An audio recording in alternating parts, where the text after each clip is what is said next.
Hola, hola, hola, pizarreros y pizarreras, bienvenidos a la séptima temporada de este programa de política internacional que es conducido por Alfredo Serrano Mancilla, pero que hoy no está con nosotros, quizás venga en algún momento.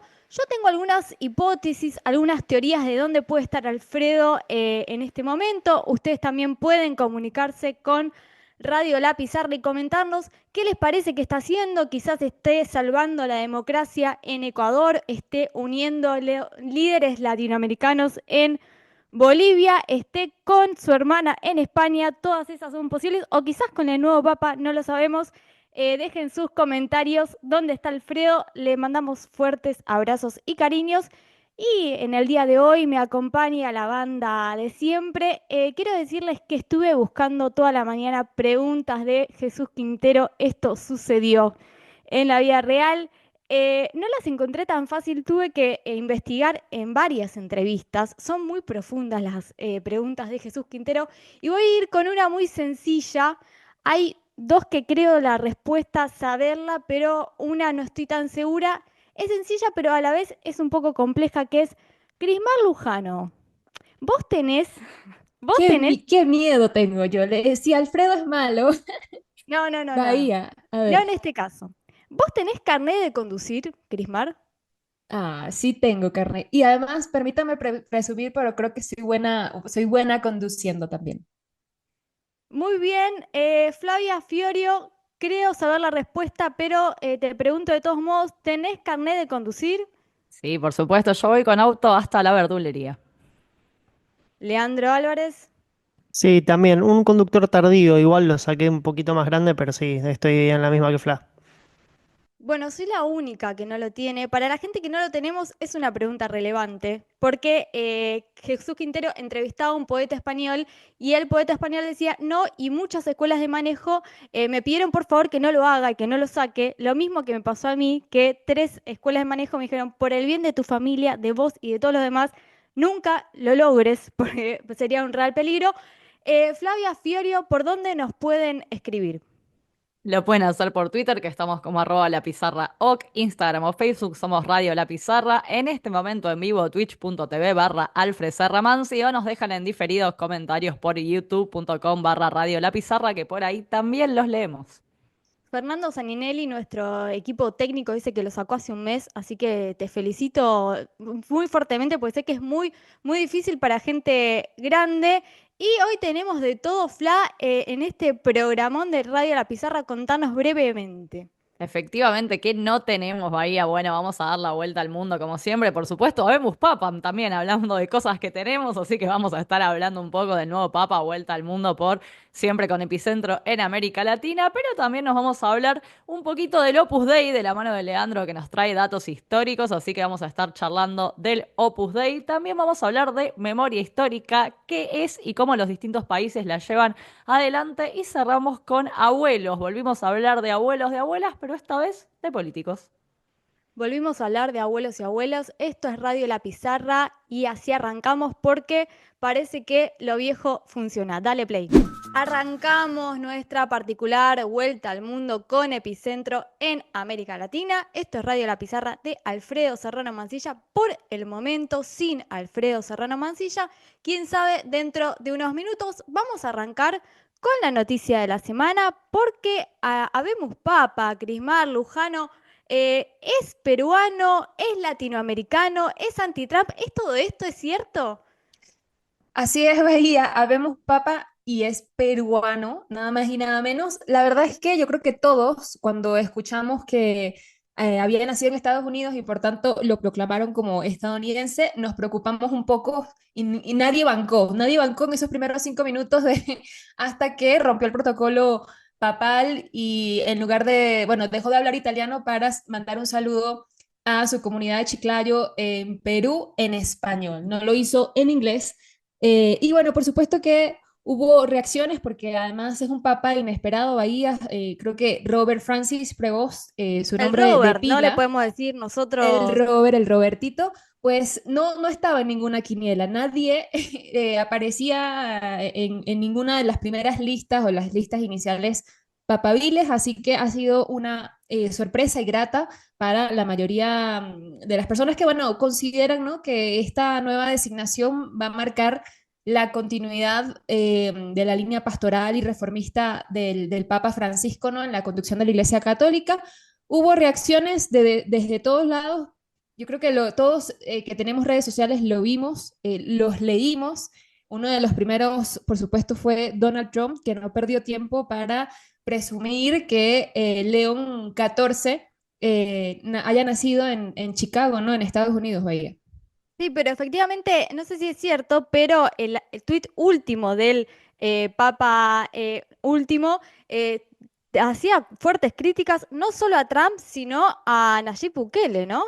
Malas noticias para Donald Trump, que cantó victoria antes de tiempo al pensar que, bueno, por haber nacido en Estados Unidos, iba, no sé, de alguna manera a alinearse. Igual hay que, no tenemos la bola de cristal, no sabemos cómo va a actuar León XIV, pero sí Bahía en las últimas dos publicaciones, por lo menos en la actividad de Twitter, ¿no?, de ahora electo Papa, pues había un retweet en el que se cuestionaba duramente a figuras de ultraderecha como Donald Trump, pero también a Nayib Bukele, y también recientemente había expresado algunas críticas hacia JD Vance.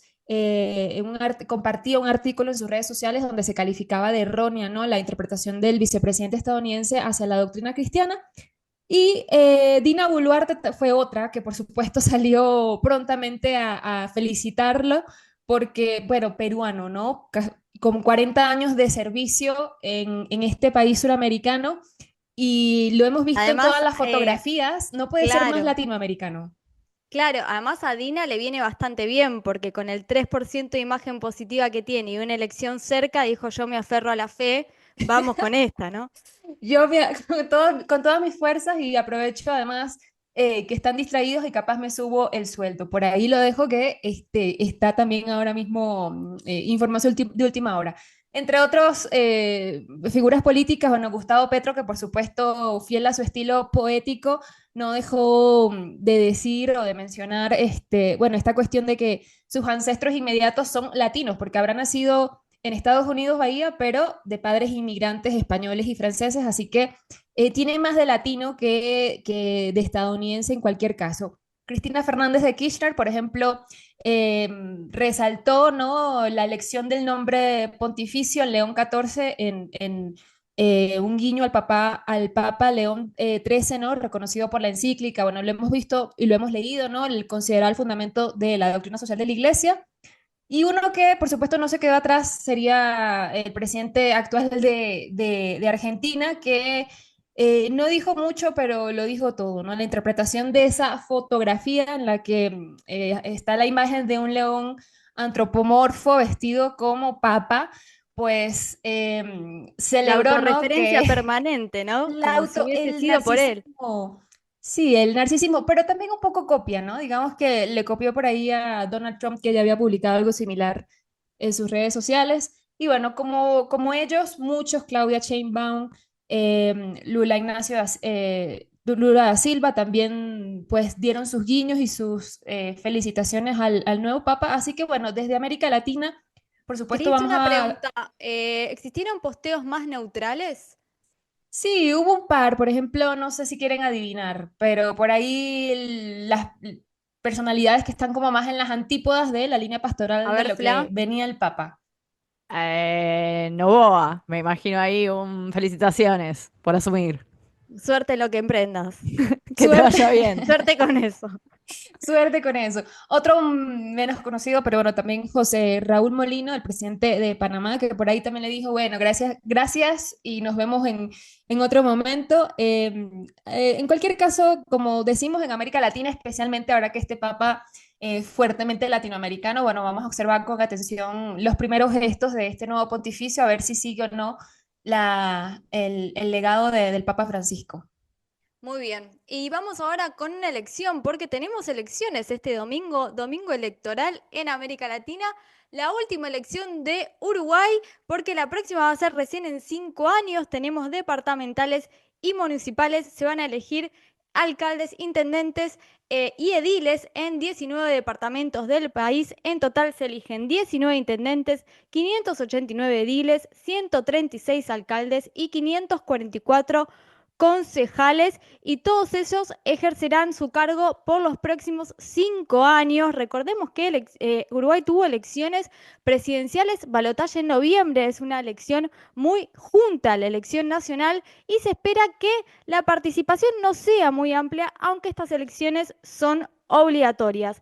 La semana pasada estuvieron de campaña tanto el actual presidente Yamandu Orsi por distintos distritos del país como el expresidente del Partido Nacional Luis Lacalle Pou, haciendo recorridas en distintos puntos del país. Por supuesto, la elección está como bastante parece que está para el Frente Amplio en los distritos que ellos tienen actualmente, que son Montevideo y Canelones, los dos distritos más importantes del país. Estos dos distritos serían retenidos por el Frente Amplio, y además recordemos que en la elección de 2024 el Frente Amplio y el progresismo hizo una buena elección, una buena contienda con buenos resultados en casi todos los distritos del país, aumentó votos respecto al 2019, y por una cuestión lógica de viento de cola favorable al progresismo se espera que esta elección también pueda recuperar algún distrito. Una puja importante en esta elección, por supuesto, los ojos están puestos en la disputa en Montevideo, donde el candidato favorito es Mario Vergara por parte del Frente Amplio, pero hay internas con otras dos candidatas. Mario Vergara es contador público y fue funcionario en distintos espacios del progresismo en las elecciones anteriores. Y en Canelones, que fue 2 veces intendente el actual presidente Yamandu Orsi, hay una continuidad de este espacio político y hay un candidato único. Es el único distrito que no lleva a internas, así que vamos a seguir un poco lo que pase después del 11 de mayo en Uruguay, la última elección en 5 años, y veremos cómo se acomodan las fuerzas de cada uno de los distritos. También es necesario remarcar que las elecciones municipales y departamentales tienen sus lógicas propias muy arraigadas, y que más allá de la elección nacional es posible que cada distrito y cada localidad juegue con sus candidatos propios, y esto también juega en el panorama y en el escenario político uruguayo de cara a estas municipales. Así que el próximo sábado vamos a estar planteando todos los resultados de esta elección municipal y departamental en Uruguay. Seguimos en Radio La Pizarra y seguimos con nuestra vuelta al mundo, esta vez no en América Latina. Lean, ¿qué estuvo pasando en Rusia estos últimos días? Bueno, Bahía se conmemoró nada más y nada menos que el 80 aniversario de la victoria de la Unión Soviética sobre la Alemania nazi. Recordemos que los nazis se rinden ante la Unión Soviética porque, bueno, unos días atrás del 9 de mayo de 1945 ingresan a Berlín. Antes es el Ejército Rojo el que libera los campos de concentración en el este, como el campo de concentración de Auschwitz, que es algo que quizás a una gran parte del lobby de ultraderecha sionista les duele admitir, que fue el mayor campo de concentración de la historia de la humanidad, fue liberado por el Ejército Rojo. Y mucho antes de eso, la batalla de Stalingrado, que fue la que marcó un poco el punto de inflexión y comenzó el retroceso ahí de los nazis, que habían avanzado a través de la Operación Barbarroja por todo lo que ellos consideraban el espacio vital. Recordemos que la Alemania nazi llevó a cabo en la ex Unión Soviética no solamente una guerra de conquista, sino una guerra de exterminio que se llevó la vida de aproximadamente 27 millones de personas entre soldados y civiles, y fue de alguna forma el pueblo soviético el que puso el cuerpo y las armas para finalmente derrotar a la Alemania nazi de Hitler. Y en conmemoración de ese 80 aniversario se realizó un enorme desfile en la Plaza Roja de Moscú, encabezado obviamente por el presidente de Rusia, Vladimir Putin, que no se iba a perder esta ocasión para invitar a líderes mundiales y dar una muestra también de fortaleza geopolítica, creo yo, en un contexto en el cual hoy por hoy Rusia está en guerra contra Ucrania, que hoy por hoy todavía el alto al fuego es un vamos viendo, un veremos con Ucrania. eh, y que aprovechó la ocasión para mostrar su cercanía con, por ejemplo, con China. Lo invitó a su par chino, a Xi Jinping, al desfile, estuvo presente.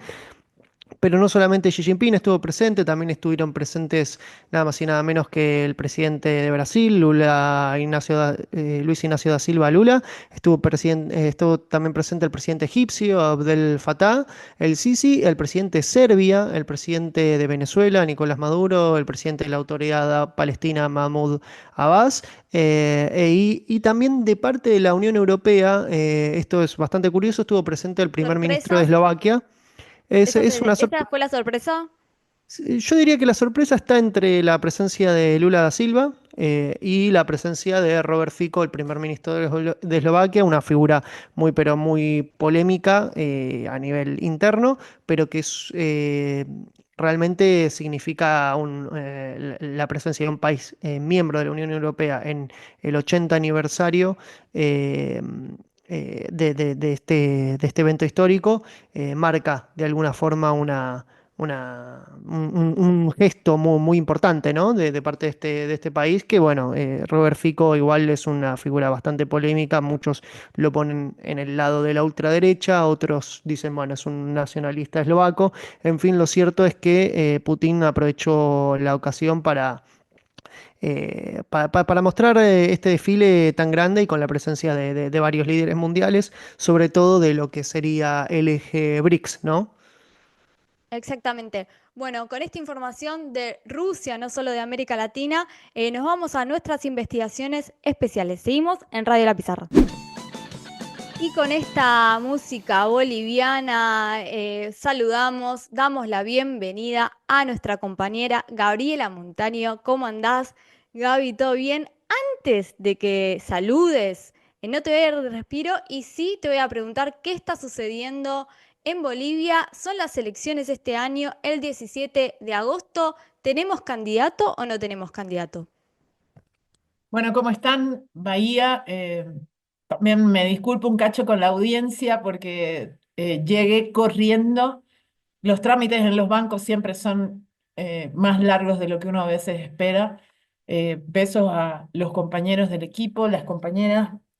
Bueno, en Bolivia estamos en una situación muy compleja en estos días porque el 19 de mayo de este mes se cierra el plazo para la inscripción de candidaturas y hay un plazo anterior también que se cierra, la presentación de programas por parte de los partidos políticos y las alianzas. Recordemos que ya cerró previamente el plazo para la inscripción ante el Tribunal Supremo Electoral de alianzas y partidos políticos. Del lado nuestro, del lado de la izquierda, del progresismo, eh, esta semana ha habido un anuncio muy importante por parte del presidente del Senado, Andrónico Rodríguez, que ha planteado públicamente su aceptación a la postulación a la presidencia del Estado Plurinacional de Bolivia, con lo cual tendríamos en esa intencionalidad de parte del progresismo a Evo Morales, Andrónico Rodríguez, Luis Arce como precandidato, aunque precisamente en estas horas se están tomando definiciones también del lado del arcismo. Hay un congreso en el que se define el binomio que llevaría el MAS. Ha habido enormes eh, digamos, titulares de medios hablando de este fraccionamiento del MAS. Sin embargo, creo yo que tanto Evo Morales como Andrónico Rodríguez provienen del mismo vientre, digamos, de las organizaciones sociales e inclusive coinciden en su origen desde las organizaciones sociales del Chapare, en el departamento de Cochabamba, en Bolivia. Y creo que estas horas, estos días van a ser fundamentales para saber qué pasará hacia adelante. Gaby, para la gente que no lo conoce, ¿quién es Andrónico Rodríguez? Es un chico muy joven, que debe tener 34 o 35 años, pero que tiene una trayectoria importante, ¿no? En el progresismo boliviano. Así es, Andrónico Rodríguez en realidad fue, ha sido durante mucho tiempo dirigente en su federación dentro de las 6 federaciones del Trópico de Cochabamba, en la Federación Mamoré Bulo Bulo, pero también jugó un papel muy importante en 2019 durante el golpe de Estado, que creo que es ahí donde se forja un vínculo de Andrónico Rodríguez con muchas organizaciones sociales en el país porque él acompaña a las víctimas de Sacaba, de Sencata, en momentos en donde se había asesinado a más de 30 personas en Bolivia durante el golpe de Estado, acompañó todo el proceso, pero además, cuando candidatea al Senado, luego logra sostener durante todos los años de gobierno en Bolivia de Luis Arce y David Choquehuanca la presidencia de la Cámara de Senadores de manera consecutiva. No olvidemos que en Bolivia, a diferencia de lo que sucede en otros países, anualmente se elige una presidencia en el Senado y otra presidencia en la Cámara de Diputados.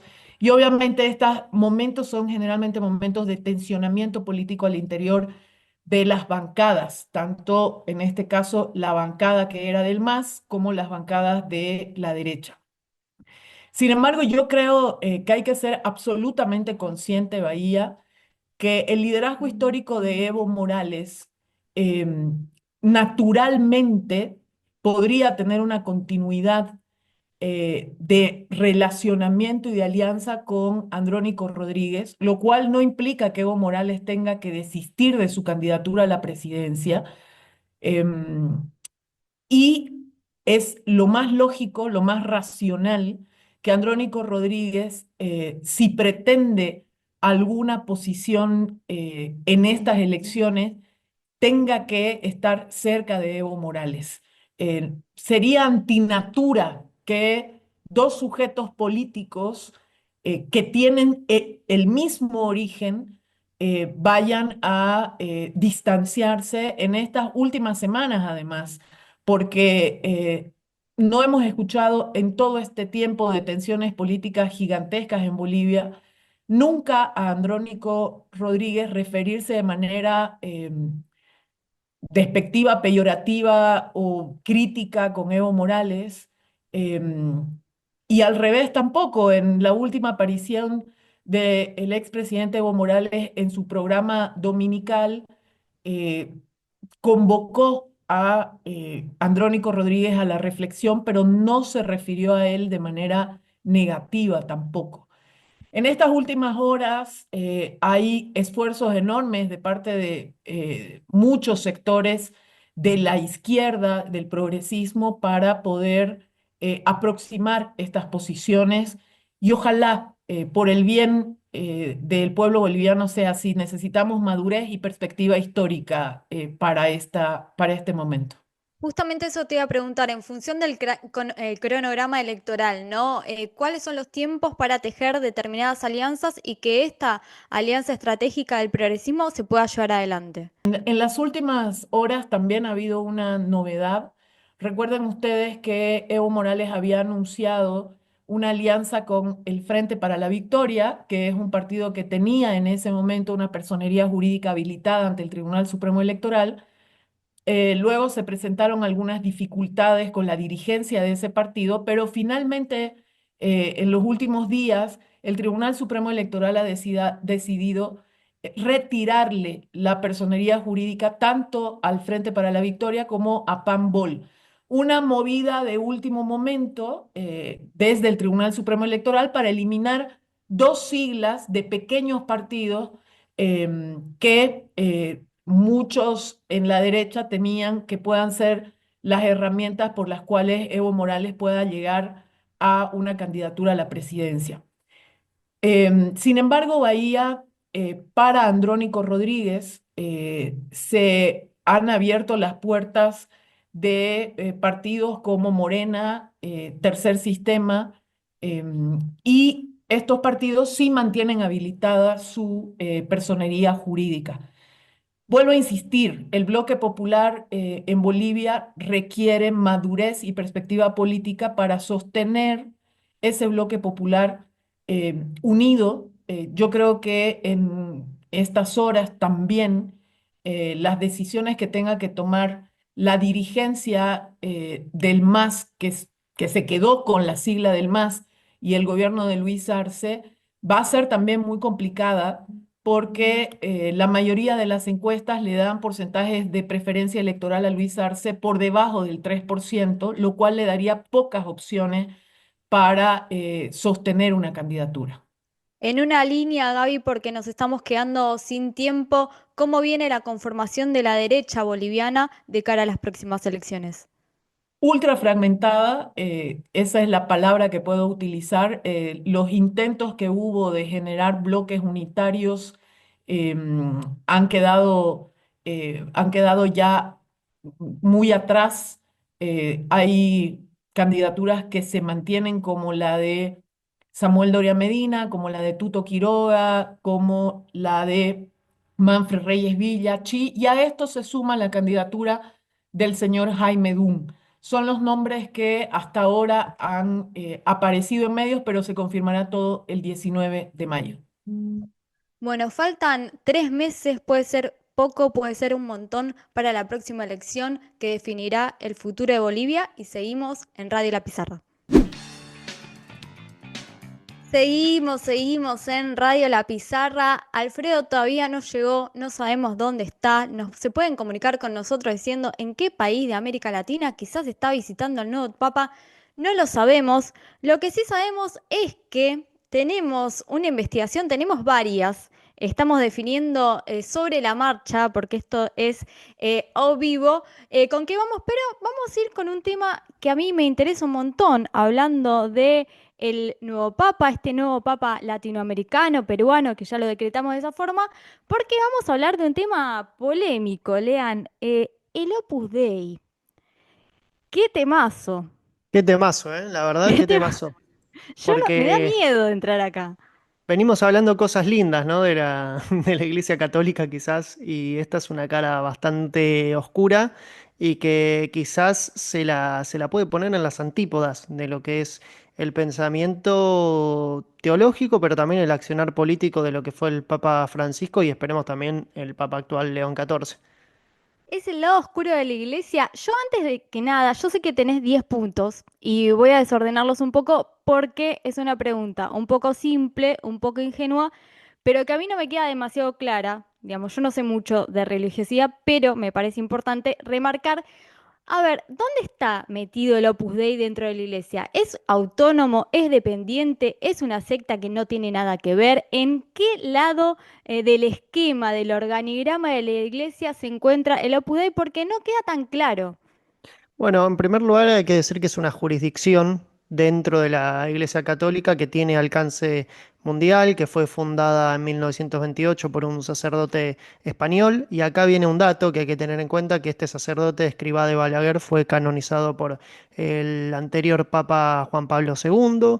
Y gracias también al papado de Juan Pablo II es que aumentó mucho, digamos, la autonomía, ¿no? de esta jurisdicción y debemos decir que ese estatus autonómico que fue ganando y que sobre todo ganó a partir del papado de Juan Pablo II, le otorga al Opus Dei lo que sería una dependencia directa del Papa, es decir, le da una gran autonomía, una capacidad de expandirse y no tiene la supervisión directa de los obispos locales. Recordemos que los gobiernos de las iglesias podemos decir que se dividen como si fuesen en provincias que se llaman diócesis y al frente de cada una de ellas hay un obispo, una autoridad local. Bueno, el Opus Dei, gracias a ese estatus autonómico, zafa, digamos, del control de O los sea, no obispos los controla locales. nadie.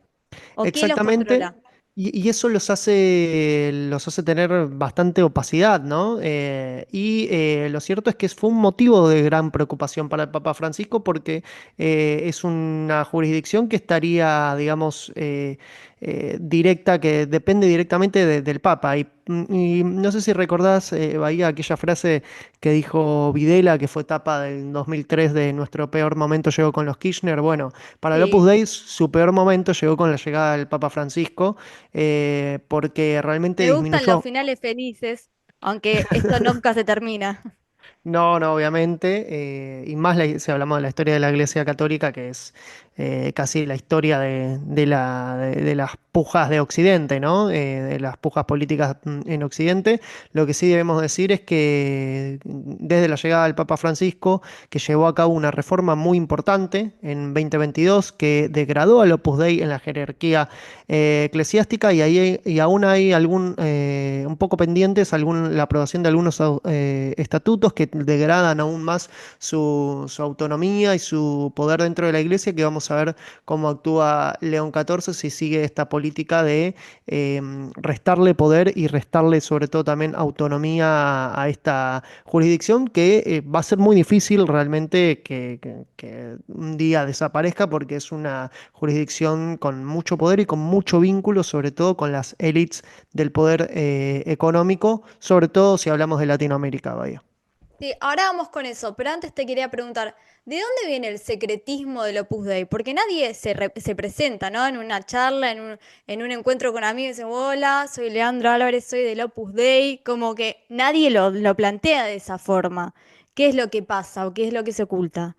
Bueno, eso tiene que ver con, creemos que con un mecanismo, como si fuese un mecanismo de poder, ¿no? Es como una táctica que fue en su momento fundacional para que sus miembros laicos puedan actuar en cualquier ámbito social, político, empresarial, sin ser señalados como parte de una agencia religiosa específica. Creo que tiene que ver un poco con eso, con esa opacidad les da a ellos capacidad de ejercer influencia indirecta, ¿no? Sin decir abiertamente que forman parte de este grupo que responde a valores realmente muy conservadores, a lo más reaccionario de la Iglesia Católica, dentro de la Iglesia Católica, ¿eh?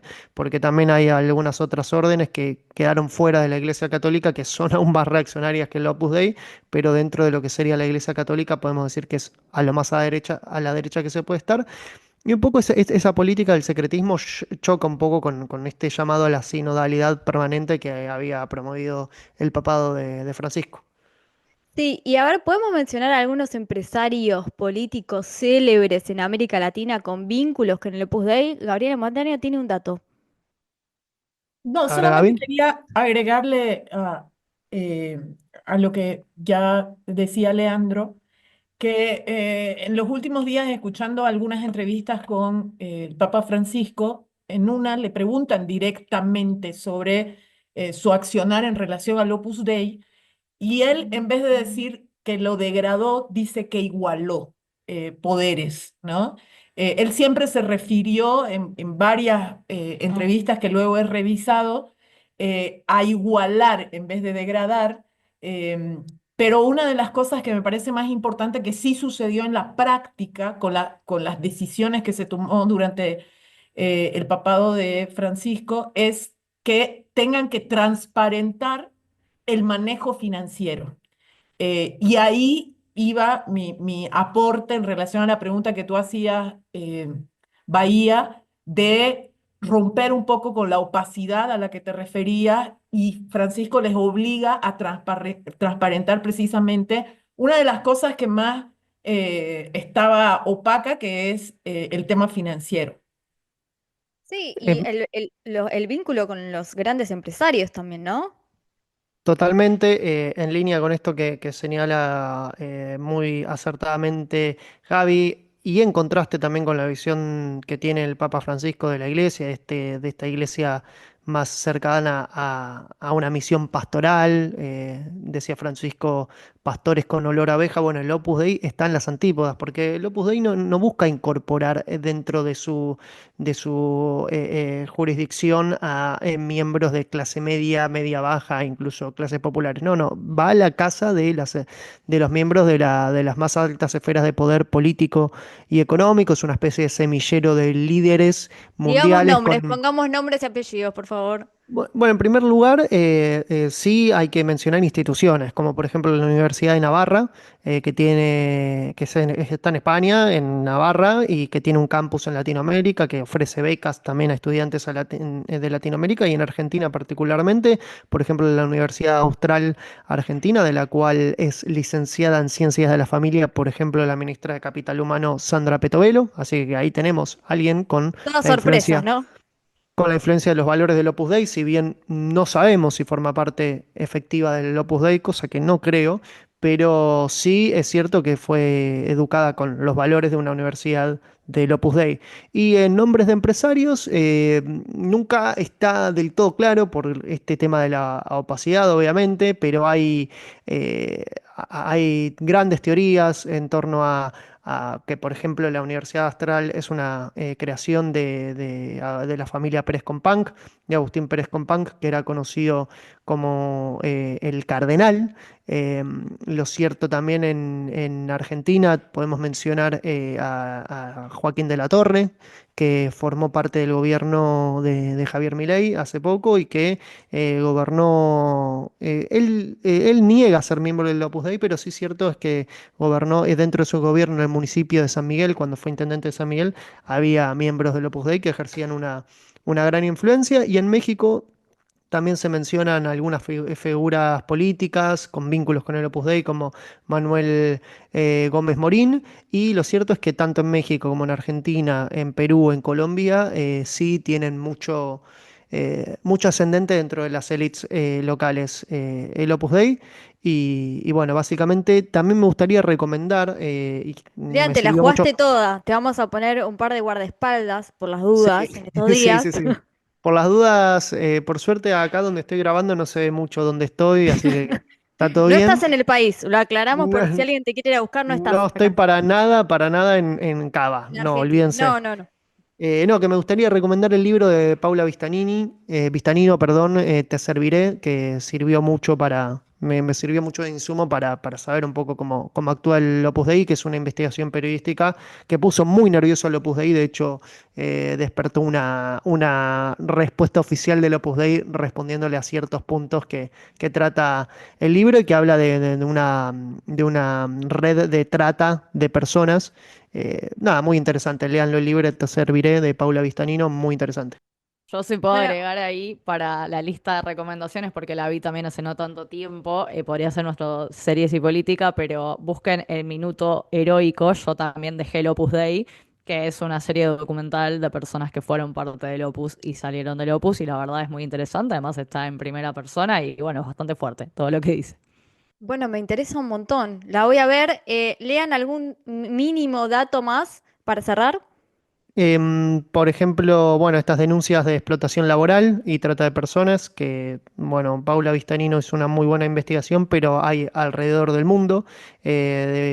Particularmente esta investigación tiene que ver con mujeres jóvenes reclutadas para servicio doméstico en condiciones precarias y también las famosas prácticas ascéticas antihumanitarias, el tema del castigo corporal, como el uso del silicio y el flagelo, que son justificadas por el Opus Dei como tradición piadosa y que suelen estar prohibidas por la Iglesia Católica, ¿no? Bueno, hasta acá llegó nuestro profundo análisis sobre el Opus Dei y seguimos en Radio La Pizarra. Y nos quedamos un ratito más en Radio La Pizarra, este programa de Alfredo Serrano Mancilla sobre política internacional y regional. Y ahora nos vamos a una investigación con Flavia Fiorio. Vamos a hablar de leyes, vamos a hablar de legislaciones en países, vamos a hablar de memoria colectiva. Fla, ¿qué tenemos para hoy? Vamos a hablar de todo eso, efectivamente, Bahía. Tengo que decir, reconocer que esta fue una de las columnas que más me gustó hacer, porque como algunos sabrán ya si nos siguen a nosotros en el programa, yo estudié y después dejé historia, pero acá me pegó en la Flavia historiadora a tal nivel que le mandé un mensaje a Leandro un sábado random mientras hacía la investigación diciéndole, che, ¿qué pensamos de este historiador de la memoria? Y bueno, le agradezco acá a Lean en vivo que me pasó muchas cosas para investigar. Me Mucha dijo, te supongo. bibliografía. Mucha bibliografía, realmente. Me dijo, bueno, vos dejaste la carrera, pero leete todo esto. Así que ahí Pero empezamos. coquetea bastante con el derecho esto también, ¿o no? Coqueteo un poco con el derecho, pero en realidad vamos a empezar a hacer el análisis, por lo menos de cómo lo invoqué yo, que es historiográfico, y después meter justamente cómo el derecho y la historia se pueden relacionar, porque justamente el pedido es hablar de leyes de memoria histórica, pues España tiene una ley de memoria histórica, y que otros países o lugares tienen leyes de memoria histórica en América Latina y en el mundo. Pero claro, ¿Hace para mí, cuánto?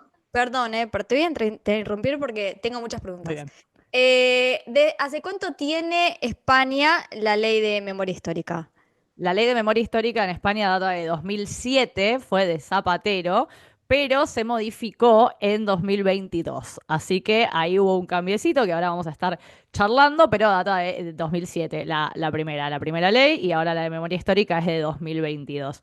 Pero ¿qué pasa? Claro, para mí, antes de definir y hablar un poco de leyes y ir a la parte del derecho, hay que definir un poco qué es la memoria histórica, ¿no? Porque creo que yo le puedo preguntar a Bahía, a Gaby, a Cris, a Lean, y creo que es como que está un poco en el inconsciente colectivo la idea de memoria histórica, pero había que definirla porque no se sabe específicamente qué es.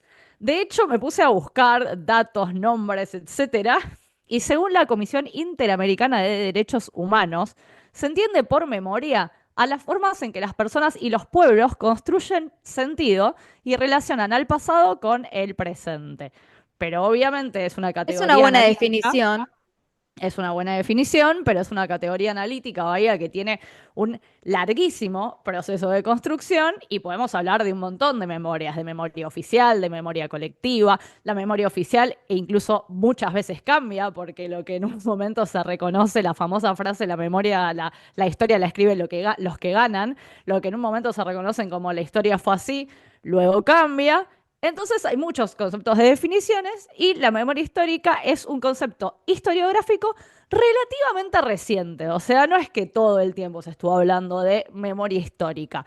Pero para definirlo un poquito y saber qué es la memoria histórica, podemos decir que se relaciona con las corrientes de la nueva historia social, acá como hablamos del Papa Francisco, del nuevo Papa, de todas las novedades, y con la historia que cuestiona los lineamientos elitistas y estructuralistas de los que se escribió e interpretó la historia en el pasado, de manera hegemónica.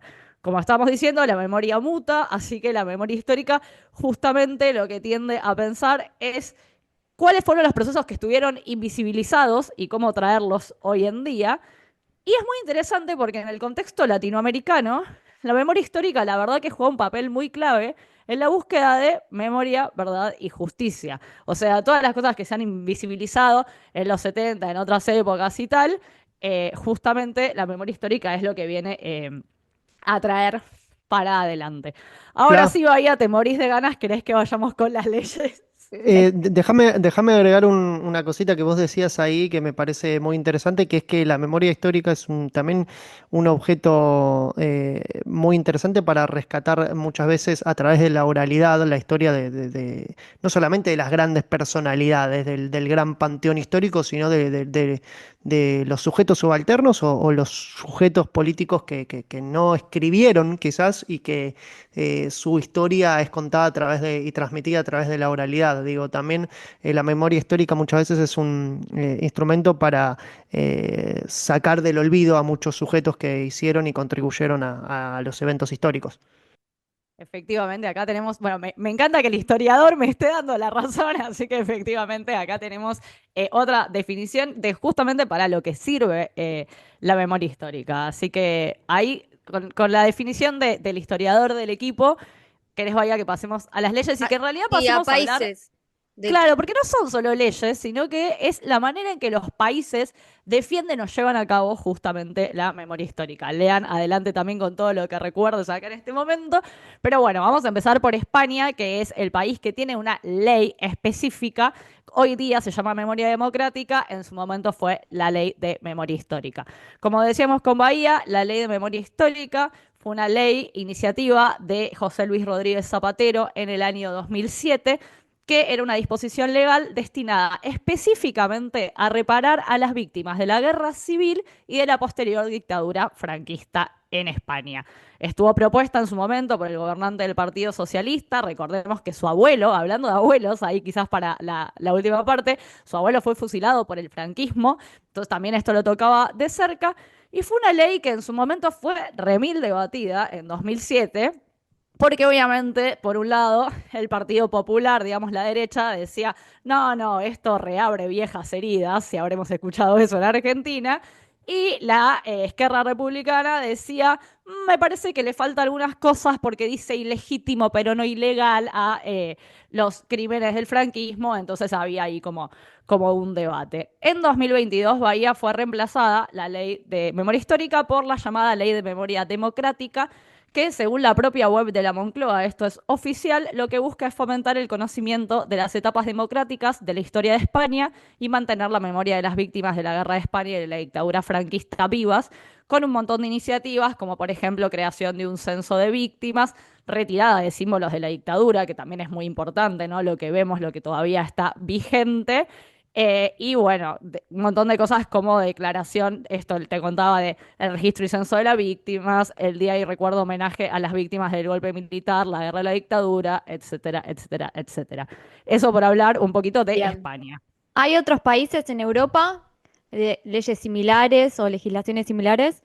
Efectivamente, hay algo que creo que conocemos bastante, que son las leyes contra el negacionismo, pero los distintos países también los toman de distintas maneras. Se ha debatido mucho en Argentina, de hecho, si necesitamos una ley de este estilo, de no poder negar la última dictadura cívico-militar, y en Europa, en algunos países, hay leyes al respecto. ¿Y cuál es la Dentro de Europa. diferencia? Perdón, antes que nos vayamos con esas, las diferencias en relación con la española de memoria. La española es más amplia y lo que yo entiendo del sentido común, y ley contra el negacionismo es como más específica en función de estos hechos concretos de negacionismos por parte de la sociedad o por parte de la política. Sí, efectivamente, en España no es delito negar el franquismo, digamos. No es que vos vas a la cárcel, que vos vas preso, como así en otros países. El negacionismo específicamente sí es delito. Dentro de Europa, negar el holocausto, estamos hablando del holocausto, se considera delito en países como Francia, Alemania, Bélgica y Suiza.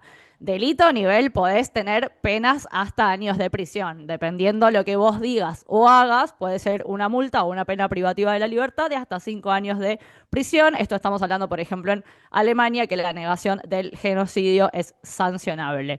Después hay usos de símbolos, por ejemplo, que están prohibidos desde 1949 y en 2005 en Alemania decidieron que el Código Penal tipificó la exaltación del nazismo como delito de incitación al odio racial.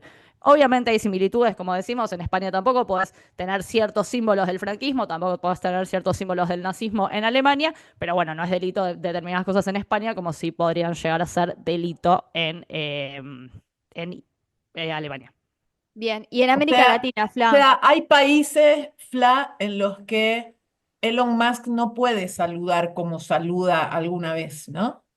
Sí, Exactamente. efectivamente, porque esas cosas se castigan, como dice Gaby, y no en todos los países pasan desapercibidos. Sí, en Eh, Alemania claramente estaría preso Elon y Steve Bannon también, por eso bueno, ese porque saludo. justamente eso es apología, digamos, y en Alemania sí no podría haberlo hecho y está tipificado en el código, nuevamente, penal con pena privativa de la libertad, entonces ahí no podría haberlo hecho. En Austria, por ejemplo, la justicia de Austria castiga el negar, banalizar gravemente o justificar el genocidio también, entonces tampoco creo que podría haber hecho eso, y en Francia la ley prohíbe la apología de crímenes de lesa humanidad, pero acá una diferencia con lo que decía Bahía es que no prohíbe el negacionismo, sino la apología de crímenes de lesa humanidad. Así que ahí tenemos una diferencia también para marcar. Bien, ¿querés que vayamos a América Latina? Quiero que vayamos a América Latina, porque en América Latina a mí me pareció que había algo muy interesante. Que claro, cuando yo me puse a hacer esta investigación, honestamente, no encontré leyes específicas, en algunos países sí, y las vamos a nombrar, pero creo que en América Latina, y seguramente también en Europa, pero acá estamos enfocados en América Latina, abordar la memoria histórica implica para mí un poco más que analizar solo leyes.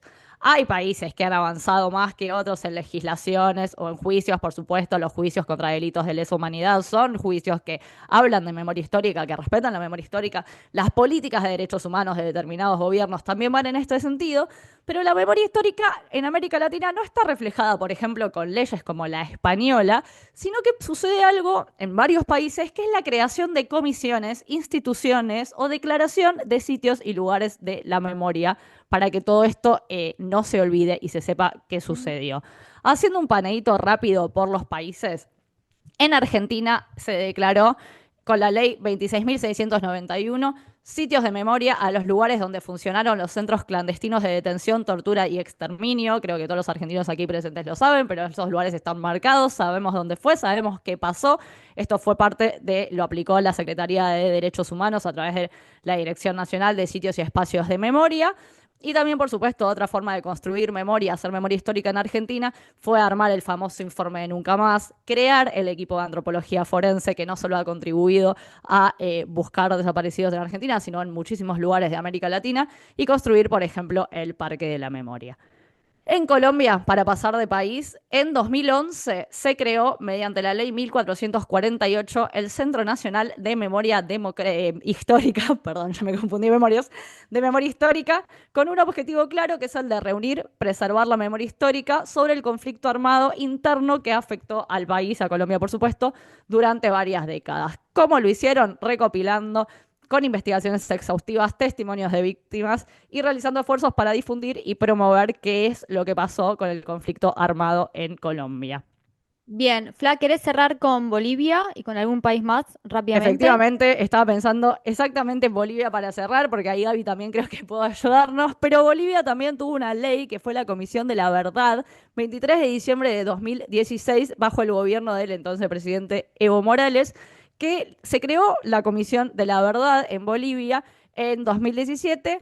Y la idea era, el objetivo, esclarecer todos los delitos de lesa humanidad, asesinatos, desapariciones forzadas, torturas, detenciones arbitrarias que habían tenido lugar en Bolivia desde el 4 de noviembre de 1964 al 10 de octubre de 1982. En esa ley, y esto también me pareció muy interesante, se establecía también la apertura de todo documento o archivo oficial que pueda dar datos sobre lo ocurrido durante las dictaduras, inclusive papeles que estuvieran en poder de exfuncionarios. Esto da para muchísimo más, podemos hablar de esto muchas veces, pero también la apertura, ¿no?, de los registros hace que podamos hablar de otro lugar de la memoria y que tengamos acceso y que sea un pedido mostrarlos, me parece que es una manera de construir memoria, por decir algunas cosas. Sí, efectivamente, y la importancia del rol del Estado, un Estado presente en esta búsqueda, ¿no? Gaby, para terminar.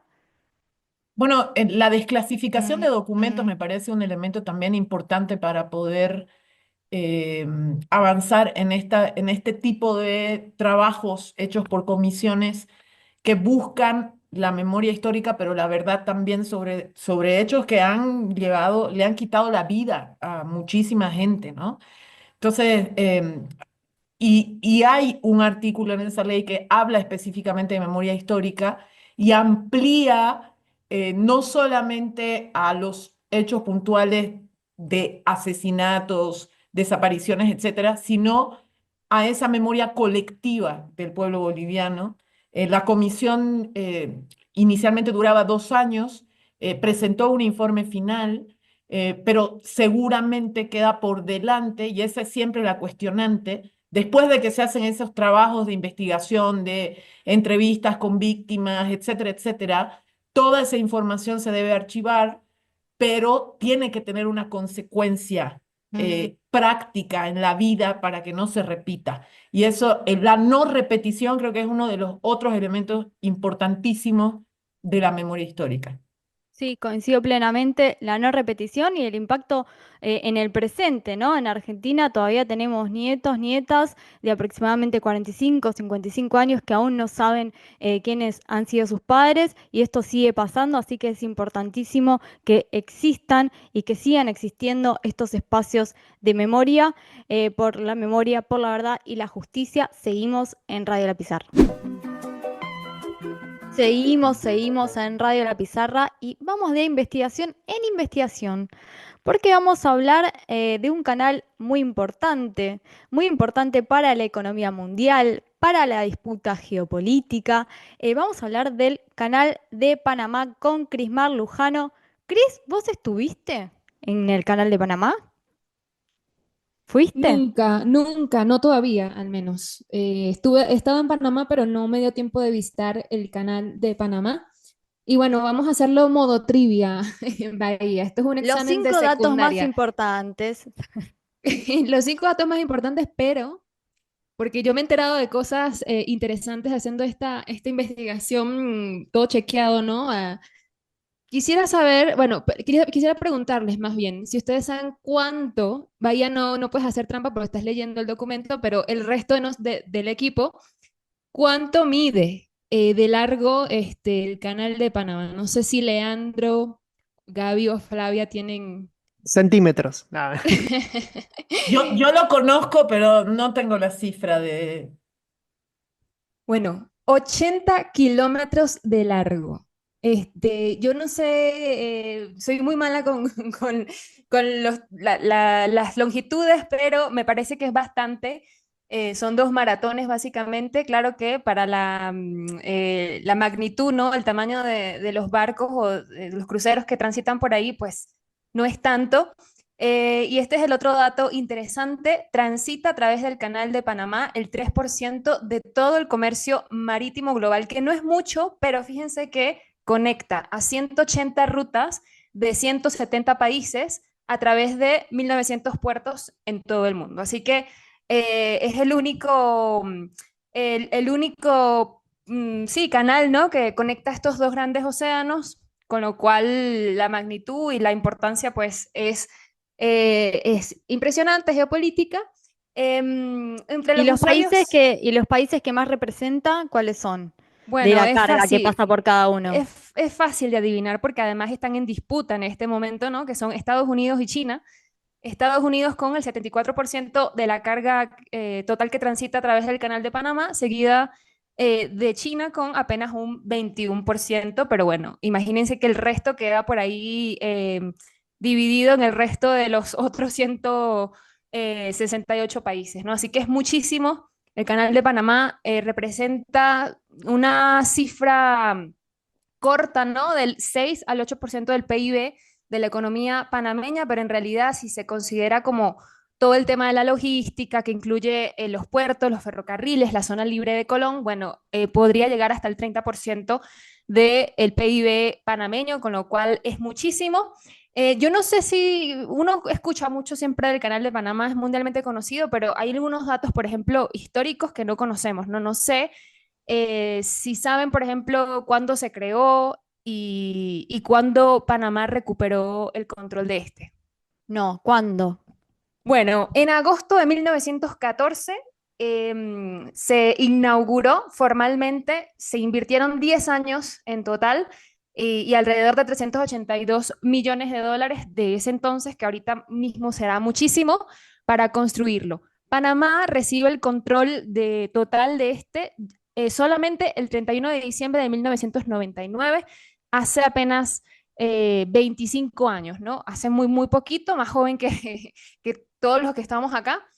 Y a partir de 1963 es cuando empieza a funcionar las 24 horas del día, los 365 días al año, Bahía. En un ¿Cuánto? estimado, Sí, eso te iba a preguntar. ¿Cuántos buques, cuántos barcos transitan diariamente? bueno, un estimado, no sé si, un estimado, echen un cálculo, están en las decenas, no, Yo lo chequeé no este llega. dato, ¿eh? Lo chequeaste, bueno, son en 24 horas, porque trabaja, como decimos, las 24 horas del día, pues 40 barcos en este total, lo que representa un promedio de 13.000 a 14.000 barcos por año.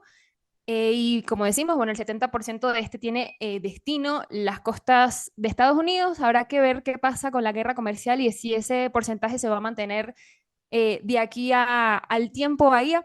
Hay algunas curiosidades sobre el canal de Panamá que las voy a decir brevemente antes de entrar en el tema con China, si nos da tiempo. Em, el costo del peaje, porque sé que todos se los están preguntando, pues depende del peso, por supuesto, de la embarcación y del número de pasajeros.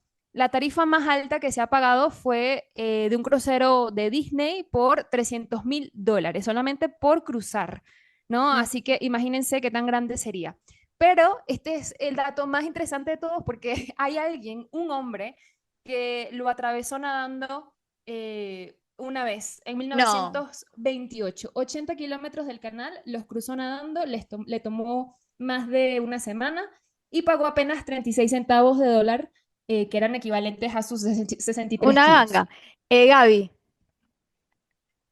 Bueno, una de las cosas que a mí también me sorprendió mucho conociendo el canal y revisando la historia cuando lo conocí, es que en todos esos años, desde que se inaugura el canal hasta que Panamá recupera el control total del canal, los panameños y las panameñas no podían ingresar a la zona del control del canal de Panamá, tenían absolutamente limitada su movilidad en esa zona, en ese territorio, y era un territorio prácticamente que Estados Unidos controlaba en absoluto. Era un territorio estadounidense dentro del territorio panameño, algo que a uno le podría parecer muy loco ahora, pero que sucedió durante todos esos años, ¿no? efectivamente, Cris, para cerrar, ¿cómo viene la disputa Estados Unidos-China y cuáles son las perspectivas de cara a los próximos años, ¿no? Bueno, va justamente enlazado con lo que cuenta Gaby, porque creo que la disputa básicamente es esa, ¿no? Una cuestión de soberanía. El presidente de Estados Unidos, Donald Trump, ya ha amenazado con recuperar el control y esto, aunque en teoría, ¿no? En lo práctico realmente no va a poder ser posible tal cual, se refiere a algo más sutil, ¿no? El control del canal por el tema de las tarifas y por supuesto para sacar a su gran otro competidor que sería pues China, ¿no? La sacar la influencia de ahí. Justamente lo más grave que ha sucedido en los últimos días, en abril pasado, el secretario de Defensa de Estados Unidos, Pete Hegseth, visitó Panamá, firmó un acuerdo que permite que las tropas estadounidenses accedan a las instalaciones aéreas y navales claves del canal, con lo cual, con la firma de este acuerdo, pues se compromete su soberanía y no puede ser rescindido con 6 meses de antelación, ¿no? Este acuerdo generó protestas masivas en Panamá, Bahía, con ciudadanos, por supuesto, y con toda la razón, preocupados por la posible remilitarización y pérdida de soberanía, ¿no? Del país. Y hay otras cuestiones con la empresa BlackRock y alguna otra empresa hongkonesa con la que pues hay algún tipo de disputa más económica que no vamos a entrar en detalle porque no nos va a dar tiempo, pero sin duda alguna, de alguna manera el canal de Panamá pues es una pieza clave en el ajedrez global. México ha entrado al terreno y ha propuesto la creación de otro corredor interoceánico que si de crearse, ¿no? De concretarse, pues va a disputarle no solamente a Panamá esto, pero el control incluso a Estados Unidos y a otras potencias extranjeras que quieran atentar contra la soberanía. Efectivamente, vamos a seguir con el canal de Panamá, geoestratégica, esta vía navegable estratégica para el mundo, sobre todo con especial interés que tiene Estados Unidos, como es de costumbre, sobre estas vías navegables externas. Así que con esto cerramos estas investigaciones y ahora nos vamos a la parte totalmente chequeada de Radio La Pizarra. Nos vamos con la chapa. ¿Cómo no recordar a Alfredo Serrano Mancillo en esta parte donde se confunde en vez de Bella dice ella? Bueno, no me va a salir esta parte igual que él. Lo seguimos esperando hasta último segundo, hasta el momento de los saludos. Quizás llega en el momento del juego que tenemos al final, que sin él va a salir peor que siempre, siempre sale mal, pero esta vez creo que va a ser peor. Y ahora nos vamos, porque vieron que la vida es circular, es como una especie de loop. Hay una circularidad en el cual todo vuelve. Y también lo que vuelve es la temática de las abuelas en este programa, que es recurrente, esto hay que decirlo. Y vamos a hablar nuevamente de abuelas. Hace muchos las teníamos un poco abandonadas, pero siempre es lindo recordarlas. Y vamos a hablar de abuelas de políticos jóvenes, si es que siguen teniendo, si es que las recuerdas, si es que fueron influyentes en algún aspecto de su vida. Flavia me va a ayudar y me va a colaborar. Lo que no tengamos podemos inventarlo, Flavia, porque esto, esta No parte creo que nos da vengan a para todo. buscar. No, pero igual lo que vamos a inventar lo vamos a decir. Esto es inventado para que disciernan si esto está chequeado o no está chequeado. Vamos a empezar con, ya que hablábamos de Bolivia, este nuevo candidato quizás sea el próximo presidente de Bolivia, no lo sabemos. Andrónico Rodríguez tiene una abuela muy longeva porque en 2020 subió una foto con ella compartiendo unas masitas que se mantiene con mucha vitalidad porque en ese momento tenía más de 100 años y compartía con ella varios momentos. Así que sabemos que Andrónico Rodríguez sí tiene a su abuela. em, Muy longeva con la cual comparte muchos momentos. ¿Fla, tenés otro? Tengo efectivamente. Nos vamos un poquito a hacerle un guiño a Chile, ¿te parece? Extrañamos Chile. Yo Y soy como bueno, la que tiene que hacerle el guiño a Chile de este equipo para hablar de si no de queda otra. la No, no, abuela de Gabriel Boric. No, ujú. porque tiene una historia muy linda. Parece que Boric hablaba mucho de su abuela. Y contaba que la abuela siempre le decía que cruzara bien la calle, que usara bufanda antes de salir, que se abrigue. O sea, era la típica abuela que estaba ahí muy encima de él. Siempre le tuvo mucha fe a Boric, bien, porque bueno, llegó a presidente de la nación, pero dijo que La vio la estaba abuela desde chiquito, dijo este. la vio, dijo, es por acá, pero dijo que sí, en 2021 estaba muy preocupada, con la elección, pero bueno, efectivamente sí, se ve que tuvo mucha fe, pero hay algo que me parece muy interesante de las cosas que contaba Boric de su abuela, que creo que pasa con cada uno de nosotros si analizamos a nuestros abuelos y abuelas, que decía que su abuela es una mujer, como muchas del país, en la que se entronca la historia del siglo XX chileno, ¿no? O sea que su abuela era representante justamente de, bueno, una época y una generación. La abuela de Boric, hija de un ferroviario, no tenía estudios, no había terminado la educación básica, pero sí trabajó toda su vida y terminó siendo secretaria de un doctor reconocido ahí en Chile. Dice que tuvo una relación difícil, la abuela, que después decidió transformarse en ermitaña y eso lo llama el periodo más bonito donde ella decidió vivir la vida como ella La verdad quisiera. que sí, yo estoy esperando ese momento. O sea, ya lo estoy haciendo un poco, el periodo de ermitaña, pero ya cuando Atilio tenga hijos voy a dedicarme de lleno a al momento de abuela de Gabriel Boric. Sí, totalmente. Pero bueno, me pareció muy interesante esta parte de cómo una abuela puede encarnar algo, ¿no? Encarnar justamente a toda a una generación. Así que ahí tenemos un poquito de la abuela de Gabriel Y Boric. otro dato de color que me acuerdo es que ella le cortaba el pelo, porque era peluquera, y en un momento aparecieron unas fotos que no sé si estaban burlando un poco del corte, y él salió a aclarar, ojo que me lo hizo mi abuela, así que también tenía sus dotes de peluquera. Vamos con Luisa González, la ex candidata a presidenta por el correísmo en Ecuador, que ella sí tiene a los abuelos vivos, porque y justamente lo que ella remarca es el legado de sus abuelos en los valores de lucha y unión. Los llama cariñosamente papitos y dicen que son sus ejemplos de vida porque le enseñaron a esforzarse, a luchar y a superarse cada día. Y también se mostró junto a Mimi Zoila en una de sus recorridas por Esmeraldas. Y ella dijo, es una de las mujeres más importantes de mi vida, crió a 11 hijos, 37 nietos, y entre ellas me incluso 37 nietos tiene la abuela de Luisa González. Gracias a ella estoy aquí y también se mostró con ella en varios momentos de la última campaña. Otro que recordó a su abuelo, Flam, que esto me va a decir, ahí estás inventando porque lo querías meter en A la columna, ver. que puede haber sido cierto. Que a Eh, Yamandu la vas a meter. no, no. No, Pero además, creo que un datito, Bahía, de Luisa, es que ella sí. vivió con sus abuelos durante una etapa de su vida, es decir, fue criada por ellos durante una etapa de su vida, ¿no?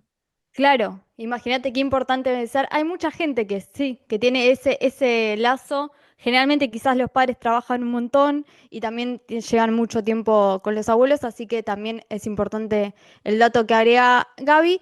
Y en este sentido, en la campaña, ustedes eran muy chicos, pero en la campaña de 2019, em, Axel Kicillof, en la campaña que resultó ser gobernador de la provincia de Buenos Aires, uno de los spots no habla de su abuela, pero sí habla de su abuelo, inmigrante, y que era un empresario pyme que fundó de la nada una empresa que quebró en los años 80, aclarando justamente las consecuencias de las políticas neoliberales que tenían gobiernos como la gestión en ese momento de Cambiemos y que él venía un poco a transformar esa lógica industricida del gobierno de Cambiemos en la provincia de Buenos Aires.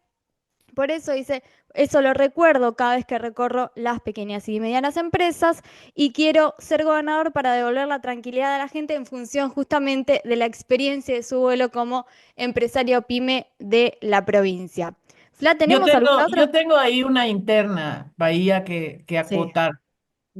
¿Hasta esa dónde bueno. se considera políticos jóvenes? Porque si no, podemos hablar del abuelo de Petro también, digamos, ¿no ve? Tenemos la abuela de Petro, así que ahí nos dio el pie Gaby para ir al político joven presidente de Colombia, Gustavo Petro, que No, lo que pasa es efectivamente que también incluimos políticos que parecen jóvenes, porque Axel parece de 35, Pedro no tanto, eso lo podemos someter a discusión, pero tenemos de Petros porque eran abuelos presentes en candidatos actuales, era un poco esa la consigna, se varía un poco siempre la consigna, pero si vamos con Gustavo Petro.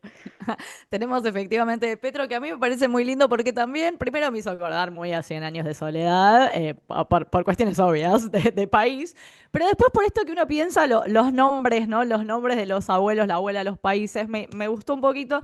Petro, el presidente de Colombia, compartió en diversas ocasiones recuerdos y reflexiones de su abuela paterna, que se llamaba Francisca Sierra, pero todos la conocían como Pacha, la abuela Pacha de Petro.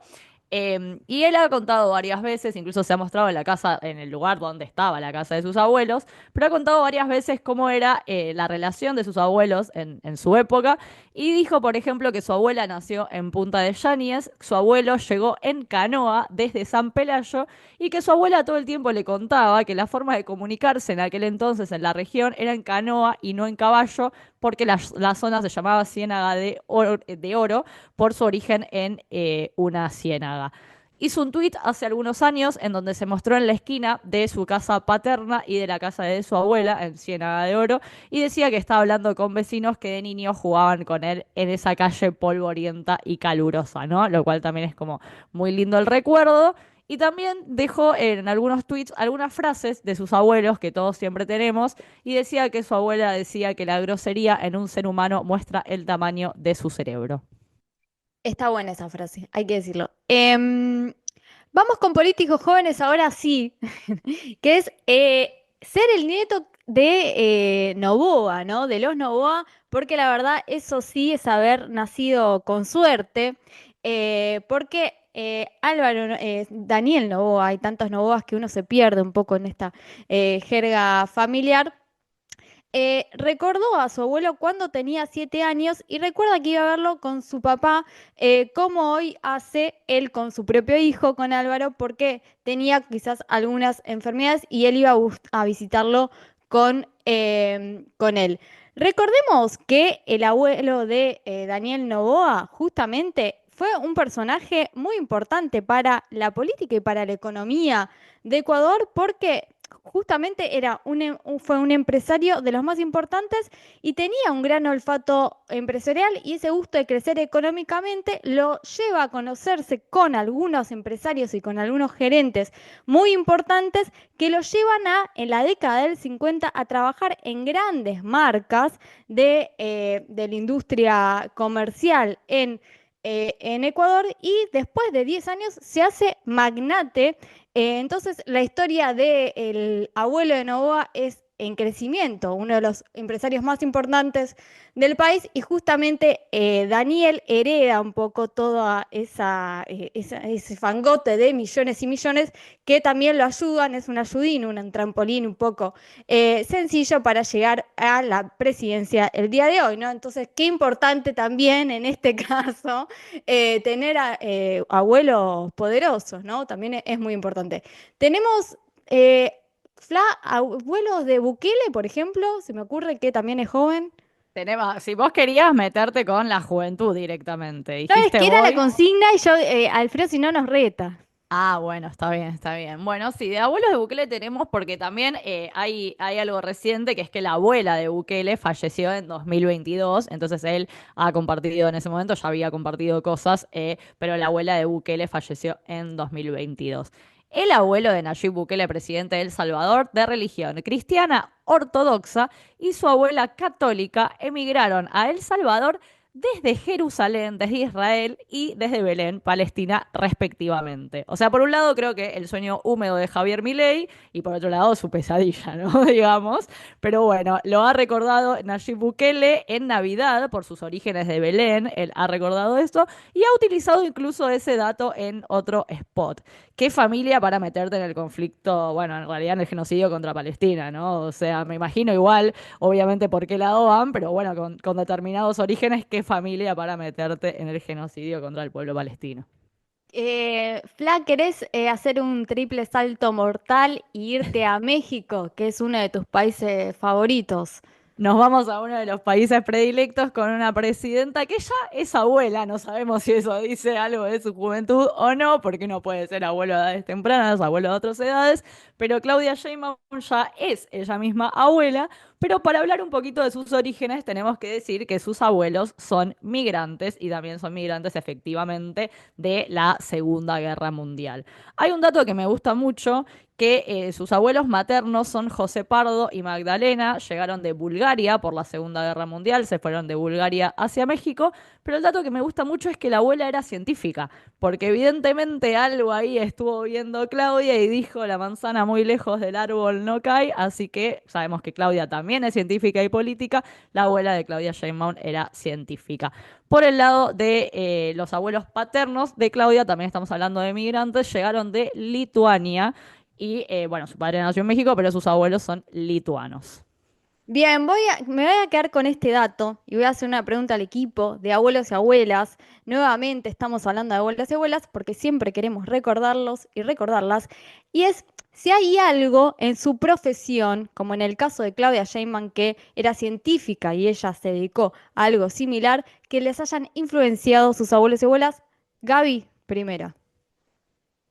Sí, bueno, yo vengo de un largo recorrido de un bisabuelo médico, un abuelo que estudió medicina y que decidió dejar la carrera, una madre que empezó medicina y dejó la carrera. Y bueno, finalmente yo volví a retomar ese hilo que quedó allá atrás con el bisabuelo. Así que sí, algo ha debido haber ahí. Bien, Cris. Bueno, una de mis abuelas era, o bueno, sí era, ya no es, sigue viva, pero ya no lo es, como directora de un sindicato y creo que por ahí saqué lo peleona. Y mi otra abuela se Lo graduó de combativa, Cris, lo lo combativa. combativa. De mi otra abuela, que son las que tengo vivas, no pudo estudiar porque fue madre muy joven y se graduó ya de bachiller, no de secundaria grande, ya siendo abuela directamente. Y sí, sentí siempre mucho orgullo de que continuara haciéndolo, ¿no? Así que por ahí la resiliencia y de no claudicar, de conquistar tus sueños, no importa cuándo. Bien. ¿Lean algún historiador, historiadora? No, lo que sí tengo de mi abuela es la música. Ella era concertista de piano y bueno, si bien no saqué el talento de ella para tocar el piano, sí algo sé tocar guitarra, así que por ahí viene la mano.